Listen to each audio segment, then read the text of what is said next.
Salam əziz və dəyərli izləyicilər. Bu günləri sizlərə şirkətimizə məxsus olan 1S Gold paketi haqqında məlumat verəcəm. Gold paketin Silver paketdən üstünçülükləri haqqında da məlumat verəcəm ayrı-ayrılıqda.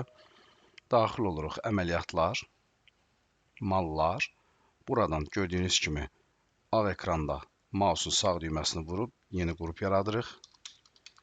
Adını ümumi mallar qeyd etdikdən sonra OK düyməsini sıxırıq. İndi isə buradan çıxış edirik. Daxil oluruq. Gördüyünüz kimi Silver paketdən fərqli olaraq bir ədəd tədarükçüyə qaytarma funksiyonallığı aktiv olunub. Daxil oluram mal qəbulu. İndi isə gördüyünüz kimi Silver paketdən fərqli olaraq tədarükçümüz əlavə olunub. Daxil oluram əsas mal gətirən deyil. Kola MMC-yə daxil oluram. Qrup və mallar və qrup və mallar daxil olduqdan sonra ümumi mallar qrupuna daxil oluruq.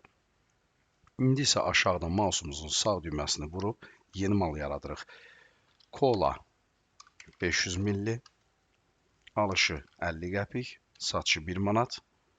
Ştrik kod təyin edirik və OK düyməsini sıxırıq. Üzərinə 2 dəfə vurduqdan sonra miqdarını 100-ə daxil edib OK düyməsini vururuq. Yenidən yeni mal yaradırıq. Kola 1 litrlik, alış qiyməti 1.50, satış qiyməti 2 manat təyin edirik. Bundan sonra OK düyməsini sıxıb, məhsulumuzun üzərinə 2 dəfə klik edirik, 100 ədəd miqdarımızı girib OK vururuq. İndi isə bizim burada tədarükçünü seçməyimiz bizə hansı hesabatları verəcək, bu haqda sizə ayrı-ayrılıqda məlumat verəcəm. İndi isə bizim qayməmizin məbləği 200 manat edir. Buradan OK düyməsini sıxırıq.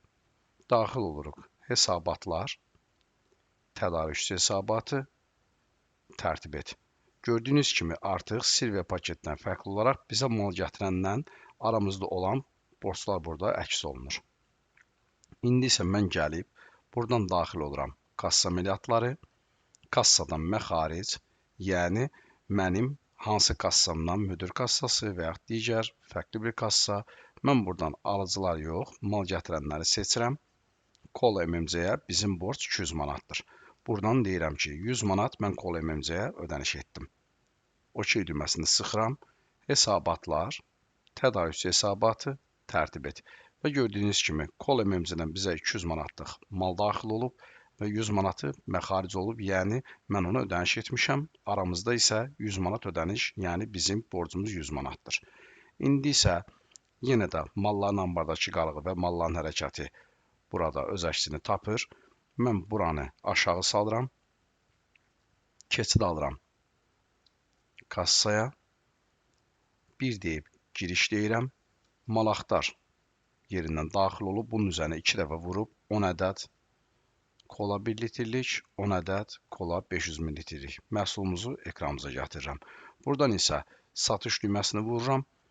Müştəri yenə də bizə 50 manat ödəniş veribsə, enter düyməsini vururam. Müştəriyə mən qaytarmalıyam 20 manat. Ola bilər ki, müştəri bunu nağd şəkildə də edə bilər, kart şəklində də edə bilər. Yəni 30 manat qəbzin məbləğidir. 30 manat əgər nağd verəcəksə, bura 30 yazırıq.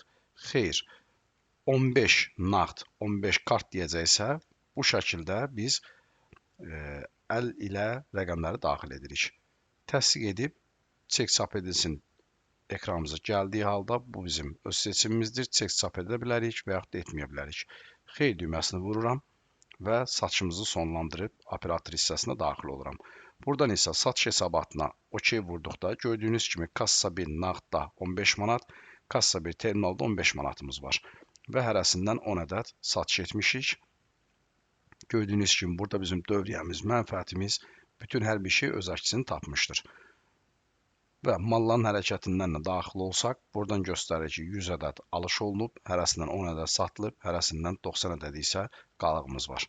İndi isə buradan daxil olsaq biz malların ambardakı qalığı tərtib et.